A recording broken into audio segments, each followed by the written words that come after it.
Dewi Wyn Williams allan gwrchiadau mawr ar enillydd o Ddrama, sydd oedd hynna'n teimlo bod fyny ar y llwyfan. Wel, o'n i'n nerfus iawn bore yma. Dwi'n ni'n od fel, gyntaf ni wedi ar yn haid, o'n i'n iawn felly, ond y dyddiau sy'n arwain i fyny at y diwrnod yna sy'n poeni rhywun yn gwybod ddim. Pethau bach fel tywydd Dwi wedi bwrw, ofnadwy, math yna beth, pethau bach. Na, nes i fwynhau ar y profiad, a o'n i'n cael profiad yn 1981 yn yr erdd, o'n i'n un peth. Mae nhw'n nasgo reit bryn bellach, ond dwi yn cofio, cofio ar yn haid, pryd hynny. Felly senw fi pryd hynny, oedd yr hen ddyn budur, ac yna lot o chwerthin yn y gynulleidfa, a wnaeth yr hen ddyn budur god ar ei draed, dwi'n cofio hynny. Felly, newid byd ers hynny. Newid byd, ia. Felly senw heddiw yn un od, hefyd oedd non Bobo Marina. Non, achos Dewi dwi, gael yng ngeni mawrth y cyntaf. Tas o'n i'n ferch, oedd mam yn had ni alw fi non, so non, de. Bobo, mae'n cael ei alw fi'n Bobo, so gael sbynnig am yr un gwirion. A Marina, di'r tŷ lle ges i'n ngeni, dim y magion yn ngeni, sef 3 Marina Terrace yn dal pras yn Pensarn. So. Ond non y Marina, siw pobl yn merch am digodi dwi'n. A ddech chi'n dweud, poeni am pethau fel y tywydd, dim poeni am y feirniadaeth ydych chi felly? Wel, o'n i'n gwybod bod yn beirniadu.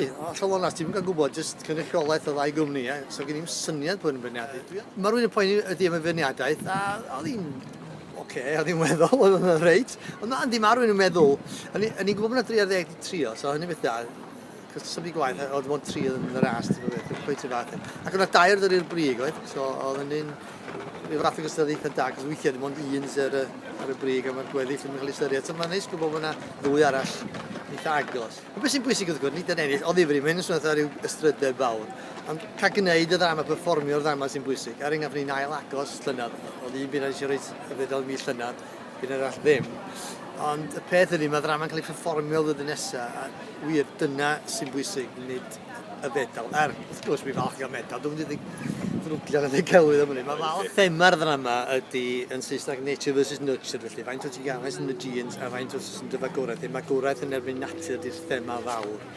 Hynny yw, y stori'n syml iawn ydy, a cefnlen y ddrama ydy. Mae yna ddamwain angheuol wedi bod pan oedd ogyn bach yn set gem. Mae'r wraig yn set ffrant, mewn yr afon, a mae'n syliedig ar stori go iawn digwyddodd dramor. Gath y gŵr i gyhuddol, ond i ddadl oedd bod o wedi tagu na'r wraig nath hitio'r lliw yn ei thempa neu beth bynnag. Ond y cwestiwn mod i nath o neu nath o ddim. Mae'r ddau'n cyfarfod ar ôl 10 mlynedd ar 20, mae'r plentyn wrth gwrs yn gwybod y gwir be ddigwyddodd yn ysgol honno. A felly, da ni sôn wedyn am wirionedd bywyd, da ni gyd i fe, da ni eisiau gwybod be ddigwyddodd, be di gwirionedd bywyd, beth yw'r perthynas ni.